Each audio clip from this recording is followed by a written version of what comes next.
Welcome back to Fifth Third Bank Stadium. Heartbreaker for Atlanta United 2 tonight. Stoppage time goal for Crown Legacy.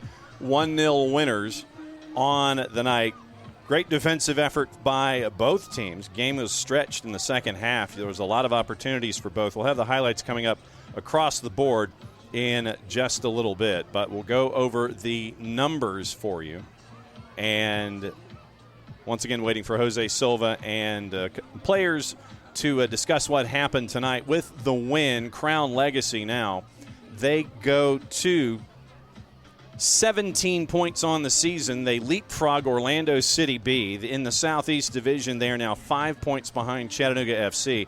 Chattanooga FC has played 11 matches, 2 points per game average. They're at 22 points with a record of 5-2-4, 3 shootout wins to add to those numbers. Crown Legacy with the win on the road. They now go to 2-2-1 on the season away from home, 2-1-2 at home. Point ahead of Orlando City B. 10 matches played for Orlando City B. They're at 16 points.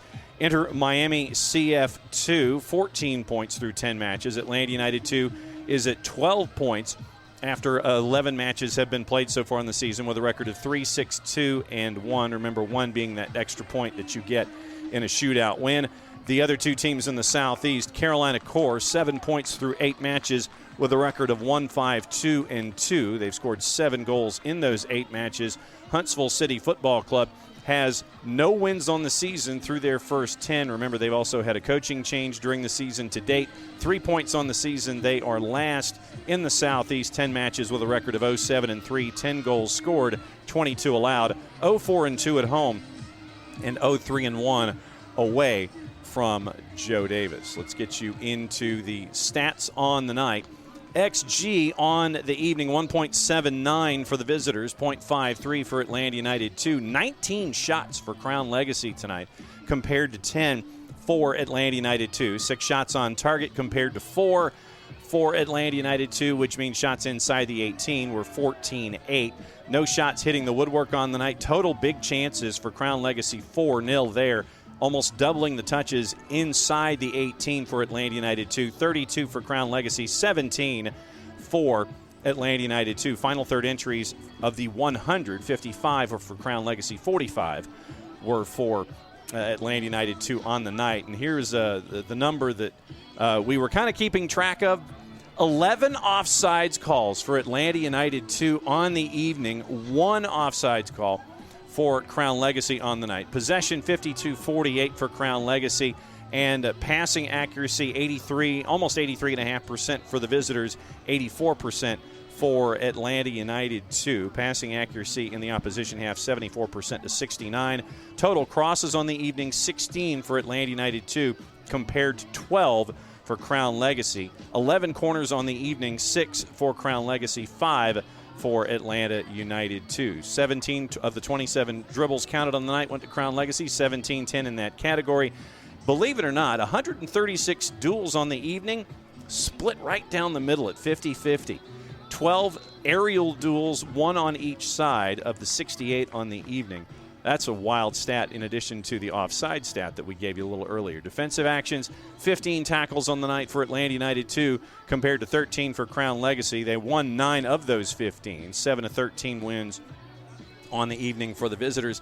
10 interceptions and 10 fouls for Crown Legacy, 5 interceptions, 9 fouls for Atlanta United 2, and the 1 yellow card went to Brandon Cambridge on the egregious, EGREGIOUS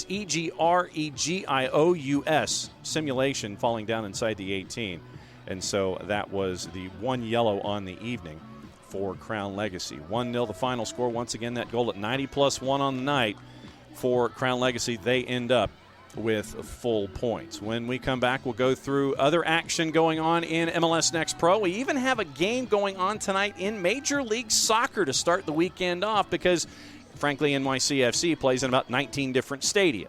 And so they kick off the weekend tonight going up against San Jose. We'll let you know what's going on with scores, and we're waiting activity out of the post-game locker room conversations with head coach Jose Silva and the players for Atlanta United 2. Back to Kennesaw after this. 1-0 the final score. Crown Legacy over Atlanta United 2. You're listening to Atlanta United 2 Soccer on the SDH Network. Welcome back to Fifth Third Bank Stadium. Once again, Crown Legacy with a 1-0 win over Atlanta United. Once again, we'll have sound from Atlanta United 2 acting head coach Jose Silva, and hopefully a player or two after the goal at 90+1 gave Crown Legacy the full points by the end of the night. Other action going on in MLS Next Pro and in Major League Soccer tonight, because it's a bit of an early start to the weekend. In MLS Next Pro this evening, you've got the one match that got off to a hotter start. It were goals early when it came to Toronto FC 2 and Chicago Fire 2. It was at York Lions Stadium on the campus of York University in suburban Toronto, Ontario. And it was a big night for David Paraba. Paraba scored in the 96th. He scored in the 94th. And it was after a hot start for Chicago. Jason Shokaluk scored in the 26th minute. So it was off and running for Chicago FC 2, and they end up with the 4-1 win on the night. Marcus Simmermancic got the goal for TFC to get things started for them in the 10th minute, but after that point it was all Chicago Fire 2, winning 4-1. In the other action in MLS Next Pro, at least early, coming up at the top of the hour, Ventura County FC is taking on Tacoma Defiance, and Portland Timbers 2 at 10:30 are hosting Dynamo Dos, Houston Dynamo 2. That one's at 10:30 Eastern Time. On June 1st, it's a couple of other matchups. It is Chattanooga FC hosting New England Revolution 2. That is a night game at Fort Finley. NYCFC 2 is hosting Red Bull. So it's Hudson River, the MLS Next Pro version, 7 o'clock against for NYCFC, presumably on the campus of St. John's University on top of a parking structure. And so Red Bulls visit NYCFC 2 for that one. 8 o'clock, Carolina Core has the unveiling of their new home. That one's at 8 o'clock tomorrow night against Huntsville City Football Club. Huntsville City visiting Carolina Core, the two teams at the bottom of the Southeast. They're going to be squaring off against each other in the opening of Carolina Core's new facility. Once again, those are the three matches on Saturday. On Sunday, it is a full schedule. It is 7 matches in MLS Next Pro. At 5 o'clock, Zions Bank Stadium in Harriman, Utah, Austin FC 2, Los Verdos taking on Real Monarchs. Inter Miami CF2 at 6 o'clock hosting Orlando City B. It is Philadelphia Union 2 at 6 o'clock hosting Columbus Crew 2, and Loons 2 hosting Sporting Kansas City 2. 7 o'clock also Vancouver Whitecaps 2 is hosting The Town FC at 7 o'clock. And then 2 late matches on Sunday. It is Colorado Rapids 2 hosting St. Louis City 2, and LAFC 2 on the campus of Cal State Fullerton is hosting North Texas SC. In Major League Soccer tonight, it was that one matchup that we were talking about. And for NYCFC and for San Jose, once again, it was an early start in that matchup, and it has been all NYC. The activity there, 4-1. This one's about to go final. And NYCFC, Nick Cushing, they have found something over the last handful of matches. A goal by Wolf in the 50th. A goal by Pellegrino evened it up in the 53rd to make it 1-1. And then 3 goals in 12 minutes for NYCFC. Right now they're at 90+4. Rodriguez scores in the 80th. Martinez scores in the 85th and at 90+2. And so it looks like NYCFC is at Yankee Stadium, and they're going to get full points as San Jose is in trouble at the bottom of the Western Conference. NYCFC rocketing their way up the table after the last handful of matches. And so waiting for that one to go final in short order, and it should. It'll be NYCFC, big winners tonight over San Jose Earthquakes. One more break. We'll go back over highlights and let you know how we got to this particular moment in time with Crown Legacy, 1-0 winners over Atlanta United 2 here at Fifth Third Bank Stadium on the campus at Kennesaw State University. You're listening to Atlanta United 2 Soccer, and the postgame show continues right after this here on the SDH Network. Stick and stay. We'll be right back. Welcome back to Kennesaw. Crown Legacy, 1-0 winners over Atlanta United 2. Let's go over the highlights, and we'll bring in Jason a half at a time to analyze what happened after 45 minutes, and then again after 90 minutes. Once again, Madison Cruz down in the post-game locker room setup. Hopefully we'll get to hear from Jose Silva and a player or two coming up in just a little bit. Let's take you through the first 45, and it was a very competitive first 45 minutes. Here's the highlights of the first 45 minutes. Atlanta United 2 and Crown Legacy. From St. John's, Florida, in his first year with Atlanta United 2.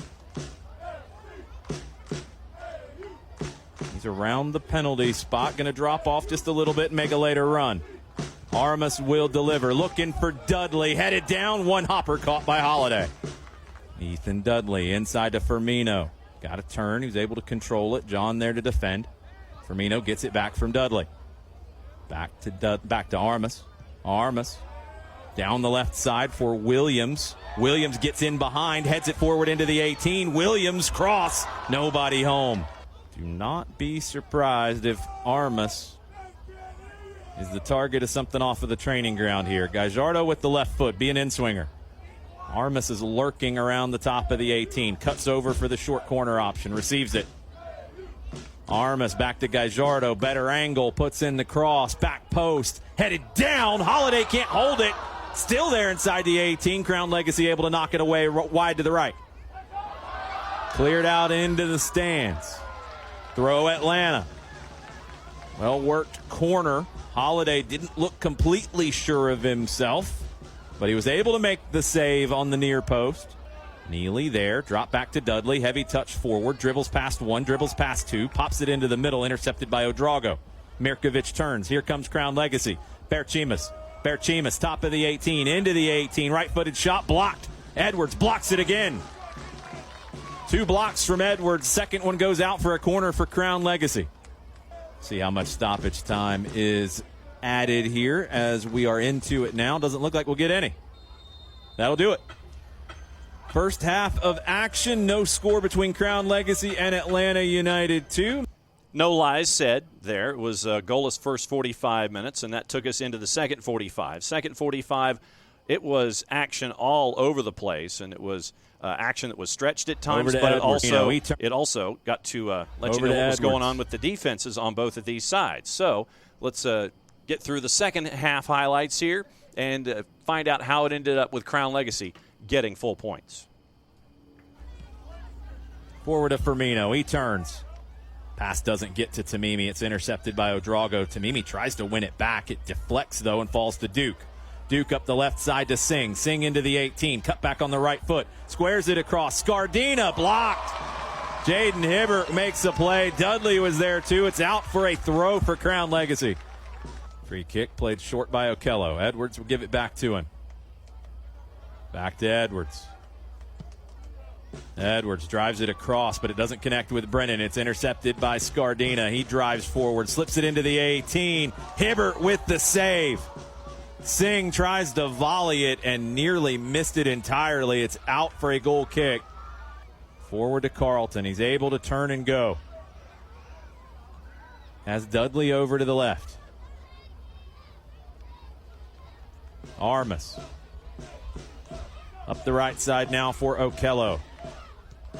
Okello floats one down the right flank for Centeno. Centeno gets in behind. Puts in a cross. Top of the 6. Diving block from Odrago. Forward to Carlton. He's able to turn. Can Alan Carlton pick out a pass here? Yes, up the right side to Centeno. Centeno curling ball. Jayden diving header right into the hands of Nick Holiday. Pressure from Atlanta trying to force a turnover. Odrago back to Holiday.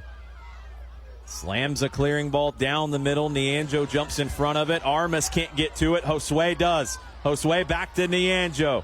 Nianjo into the 18. Edwards is there to defend. Cut back. Hibbert gets enough of it. Cleared away by Williams. Throw Crown Legacy, 89th minute. Across to the right. Aaron John. One more time to the right to Romero. Dropped all the way back to Neely. Neely, 40 yards from goal. Back up the right side for Romero. Romero driving on Williams. Has John at the top of the 18. Back to Romero. Romero cuts inside. Romero into the 18. Deflected back to John, and that's a goal. Goal, goal, goal. Crown Legacy. The Charlotte Academy products combined to make it happen. Aaron John with the goal. His 4th of the year. And in the 91st minute, Crown Legacy with the breakthrough here in Kennesaw. Thrown in, Nianjo cuts inside. Nianjo tackled away by Armas. Dropped back by Carlton, and there's the final whistle. Crown Legacy with a stoppage time goal from Aaron John. They take all 3 points here in Kennesaw, winning 1-0 to go to 4-3 and 3 on the year. There you go, and that's the highlights. And Jason Longshore now joining us here for the post-game show. 90 minutes gone, and I will be perfectly honest. The reason that it took so long for the highlights to be in the post-game show, because the second 45 minutes, I had so many things to choose from to tell the story of the 45 that was there. That was like about as abridged a version as I could get into, and that was 3 minutes long for the second 45. There was a lot. There was a lot going on in this match. It was not your typical scoreless match through 90. There was a lot of shots, a lot of saves. Good play both ways. It felt like Crown Legacy started to take more control of things as the night went on. I think their subs, especially Nianjo, really caused Atlanta some problems, and they end up finding the breakthrough. I was impressed with Aaron John all night long. He's committed to go to Liberty University here in the fall. This is a player at 18 years old, 8 games, 4 goals, 2 assists. I don't know. If I'm Charlotte, I'm thinking about a homegrown deal. Exactly. I'm thinking about a pro deal with Crown Legacy or just a flat-out homegrown deal in MLS. He has the composure on the ball. Really, really impressed with Aaron John. He ultimately has the winner in this one. Now, we do have from downstairs Jose Silva, who spoke to the media just a bit ago, and if I can stall for a second, we will get that up so you guys can hear from acting Atlanta United manager Jose Silva from downstairs here at Fifth Third Stadium in Kennesaw. Obviously, Coach, not the result you guys wanted here at home. What was your message to the team in the locker room just now? Coach Cookie talked with them, and we told them that it could sound unfair. It's true that they have better chances than us. We are right to good moments, and I feel because we didn't try or we didn't shot or we didn't penalize this situation and we created, that is the reason because we have the result that we got. You guys had a lot of great sequences, a lot of great build-up to it. Is that something you guys worked on all this week in creating those chances, especially with Williams to Gajardo to Brennan building that up and getting into the box? Yeah, we knew Crown Legacy is a team that is really organized and they have identity and it's really clear. They have a defensive line really high, and the idea have a long possession and we can unbalance a little bit the 2 strikers, and once then one of our center back or one of the holding mid can receive and turn with time and space, we can put the ball in behind a long diagonal or to Luki or to someone that is doing the run to try to attack that huge space that they're leaving over there. I feel that we did a good job with that. Now, when we arrive to the final third, I don't feel that we did as good like that. And Jayden Hibbert had an absolutely outstanding night tonight. A lot of great saves from him. What has it been like to see him really develop and grow into this leader, especially when he is in between the posts for this team? We are really, really happy with Hibbert. From the moment I arrived to the moment that he is now, credit to Sharpie, and he's the goalkeeper coach. His development has been unbelievable, and every game he's always keeping us on the game. Mm-hmm. Jacob Williams had his kind of homecoming tonight against his former club. Played, I thought, phenomenal, but what were your thoughts total on him? He was really ready for this game. He was last year with them. They did really good last year, and he was like kind of looking for, we'll say, for revenge, you can say it. And reality-wise, he performed probably the best game that he did. And it's kind of curious because the last game that we played against Chattanooga, I feel that he did really good. And little by little, he's building that confidence and being the player that he was last year. Do you feel, is going into a match like that when you have a player that used to play for the club that you're about to play against, is there a different kind of conversation from a coaching perspective? No, not really. You try to, all the time with players, coaching is not linear, no? It's like you need to find all the time the way to get that fire or that gas to get the player going. With William and also with Dudley, and also was in Crown Legacy last year, it was really easy to motivate them for this game because it was just mention the other thing and just turn it on and let's go. And then last one for me. It seemed kind of at the end of the match, Javier Armas was playing a little deeper, just more of a defensive role. Was that because of the subs? Was that a kind of a tactical change in any way, or was it just kind of the Yes, flow? it was a tactical adjustment because, again, they're a team with a really strong identity. They have that defensive line really high, and they also, when they attack, they go to a 3-4-3. We will say that it's a 3-2-5, and they try to create like 5v4 versus your defensive line. And we felt that in the minute 60, the energy started to drop, and we weren't arriving in that defensive line. The shifting with the 4 defender wasn't as good. So we thought that putting an extra defender over there, and now we have 5v5, so it will be less complex and less space to run for our players. Thoughts from acting head coach Jose Silva on the night. Obviously, high marks for Jayden Hibbert and his continued growth as well. Your takeaways from the comments down in the room. Yeah, I agree with everybody about Jacob Williams' performance tonight. I thought he was very, very good throughout the whole night and on both sides of the ball. Sometimes you get into these kind of matches where you're playing your former team and the emotions can almost be too much. And I thought Williams really managed the emotion, managed the energy, was dangerous getting forward. But as the night went on, Crown Legacy did a really good job of just making minor adjustments. They didn't really, and neither team really did, getting out of who they were. I think with these two teams, you're going to have really interesting matches, really good matches, because their styles of play kind of set up for opportunities both ways. I think what Crown Legacy is good at, they can hurt Atlanta. What Atlanta's good at, they can hurt Crown Legacy. And if both teams stay true to who they are, you get a match like this one that had a ton of shots, a ton of chances, a ton of things that could have happened. It could have been a very high-scoring match. It ends up getting decided by 1 goal late. I think you could almost say Crown Legacy, just because of maybe the little bit of consistency, that maybe they have more of an identity than Charlotte FC at this point in terms of inherently who they are.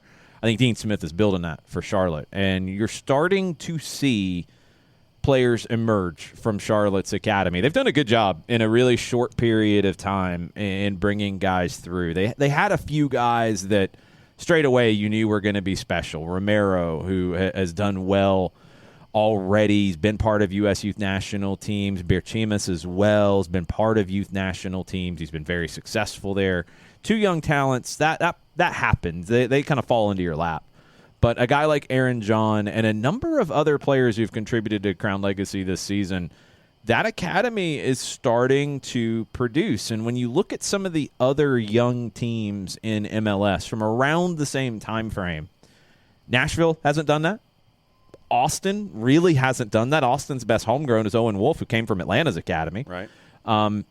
It's impressive, and it's a very important part of developing the club. And I think Crown Legacy last year, we talked about it a lot. They really went to a very different route of roster building where they brought in a lot of guys that they thought could be first-team guys in a year, and that's paid off. Joao Pedro is one who impressed me straight away last year, and he's in the first team now.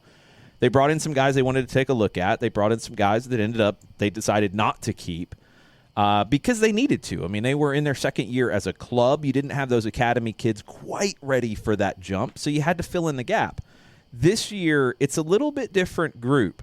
I think you've seen a team in Charlotte that has drafted really well. They've gotten a lot of minutes played across both teams from draft picks, and that's not easy to do. And they've also scooped up some guys that were drafted by other teams that didn't quite fit, and they ended up coming here. So I've been really impressed with the roster build of Crown Legacy, and I think now, last year, I wasn't quite sure what they were going to end up being. Right.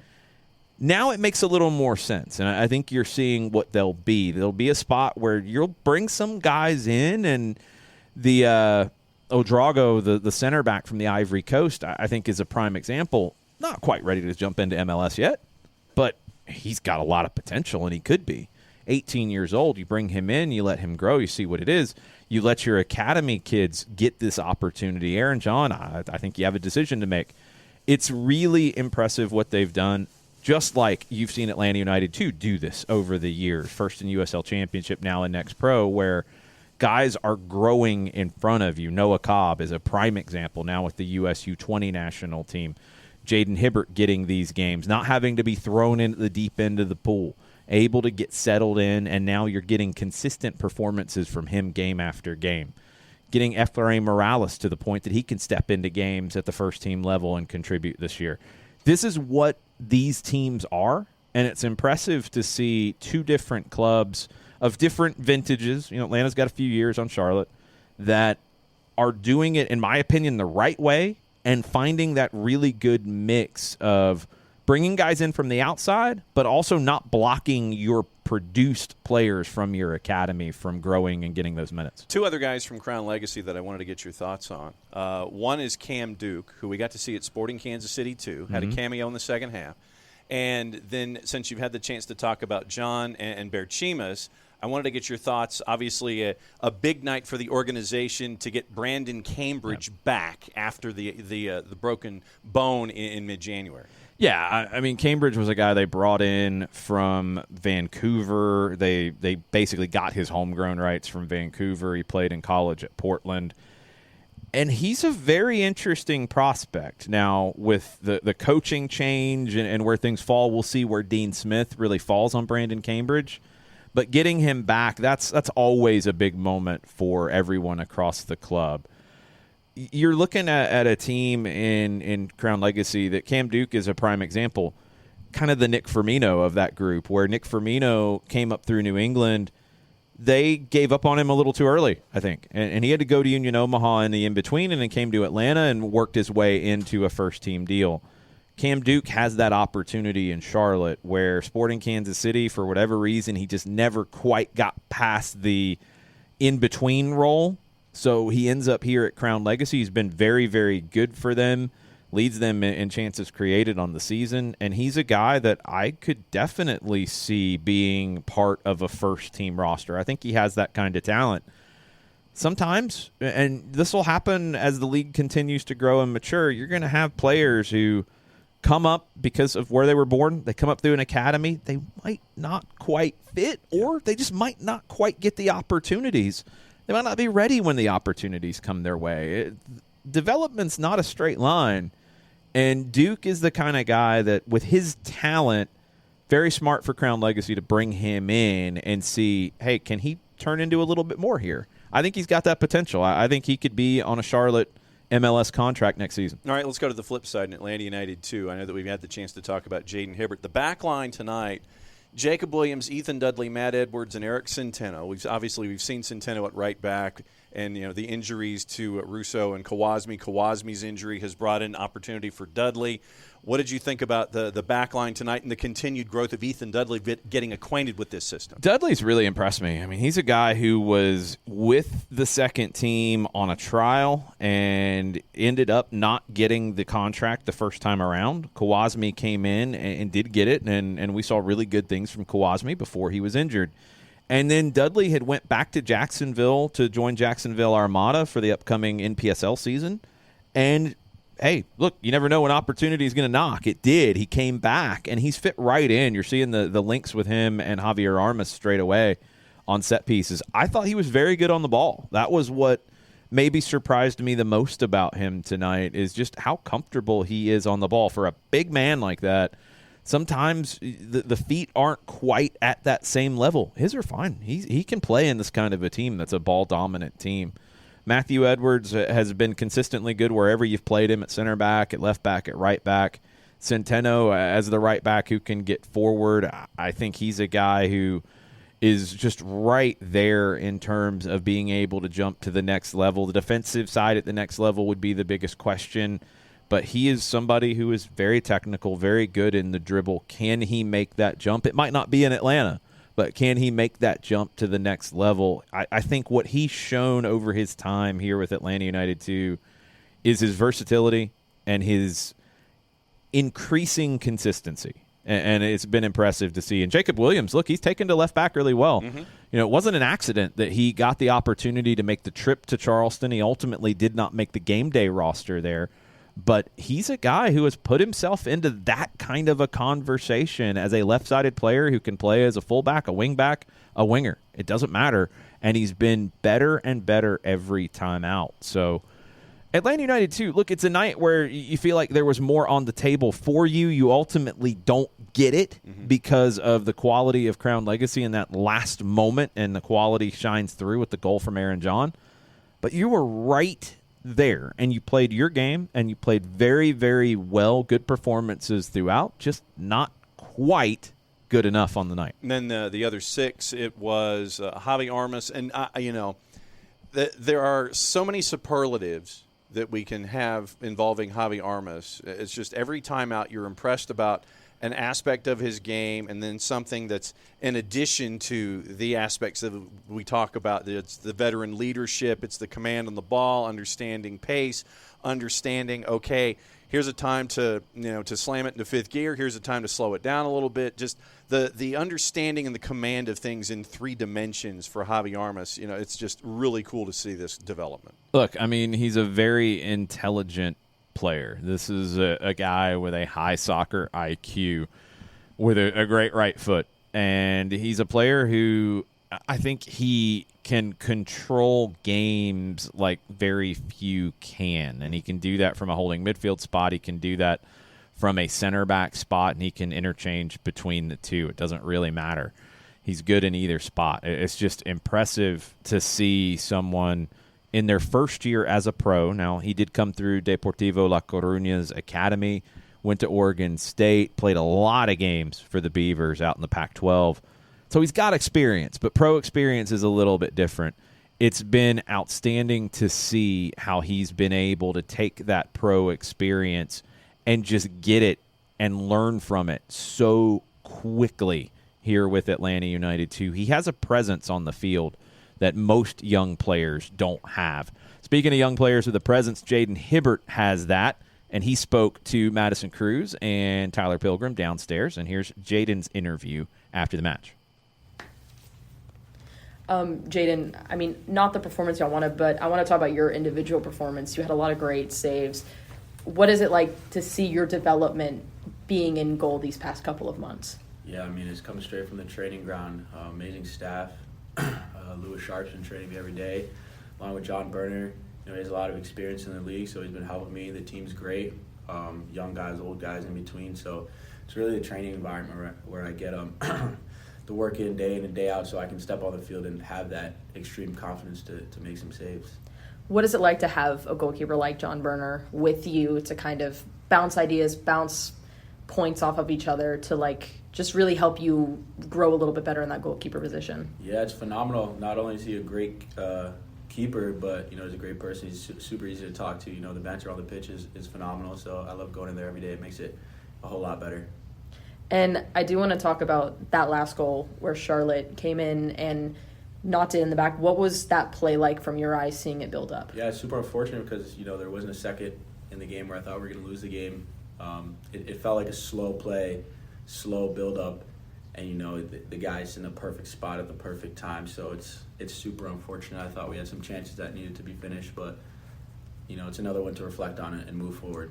Now, we mentioned a little bit, but you're going to be going and playing for the World Cup qualifying for Jamaica. When did you find out that news, and what was your feeling when you found that out? Yeah, I found out a couple of days ago, and I was ecstatic. I went a little while ago to a Trinidad and Tobago friendly and got to have my international debut, which was phenomenal. But a call-up like this is unforgettable. Even the opportunity, the thought to qualify for the World Cup at 19 is ridiculous to fathom. So super appreciative to the staff at Atlanta for developing me in such a short time, so where I could get that look in the first place. So yeah. Did you do anything to celebrate? I didn't. We had it's really funny that I got the call maybe 2 days ago, and the focus is on Charlotte. We had to finish business here first before I could flip the mindset to Jamaica. What's the development process been? Just coming from where you were before and then coming to a club like Atlanta, and you talked about Burner, but the whole goalkeeping core, what has that been like from your perspective? Yeah, it's phenomenal. I come from UConn, Big East, good conference, big school, but the MLS in college is night and day, to be honest. And I had preseason with Brad Guzan, who's an absolute legend in the game. So bouncing off ideas, him, Q, Josh Cohen, who's coming from playing against Mbappe and Messi in the Champions League. There's a lot of experience down the pipe there, and I'm very privileged to have all those guys to bounce ideas, watch, and just observed day in and day out. Is there anything specific that you would kind of say, you know, this is something that I've learned so much more than anything else while you've been here? I would say something that stuck with me is Q, and you know he comes into training 100% focused on everything and two touch and your passing and just really having that finite detail. Because in game, you know, I might touch the ball one time and I have to be focused on that moment. You know, if I mess it up, it's a goal. So in training, it's literally every single little detail. You just got to be focused and trying to get into training with that 100% mindset. So you know, transfer on into the game. And then as far as this one was concerned, there was a little bit of a tactical change kind of in the second half, but what was that communication like in general with your back line? Yeah, so you know, it usually comes from the coaches to the subs and it gets translated, but it's usually smooth. I thought it was good. I mean, when Javier comes to play in that middle, I think we thrive. We like to keep the ball. We like to knock it around. And for me, that guy there in the middle, he could go anywhere throughout the pitch to ping the ball to play. He's really a great playmaker, so I think the change was needed. I think it helped. Just unfortunate we couldn't bury some of these chances. Words of Jayden Hibbert after the 1-0 win for Crown Legacy tonight here at Fifth Third Bank Stadium in Kennesaw. And a goal at 90+1, and that's the difference tonight. Crown Legacy leaves Kennesaw with full points. That's the postgame show here on the SDH Network. Next broadcast for us, it's going to be a while. It's going to be in late June. 2 matches in 4 days down in South Florida here on the SDH Network. Atlanta United 2 goes to Orlando City B, Osceola Heritage Park on June 26th. And that'll be the next broadcast that we have. And it will be a pregame a little before 7 o'clock, 7:03 kick down in Central Florida. Thanks to Jose Silva. Thanks to Jayden Hibbert. Thanks to Tyler Pilgrim. Thanks to Matty Cruz on the 1s and 2s. Jason Longshore on the call. For everybody here in Kennesaw, I'm John Nelson. Atlanta United 2 Soccer here on the SDH Network. Thanks for being a part of it here tonight. Have a good weekend, everybody. Enjoy Atlanta United Soccer across the board. That's us here on the SDH Network.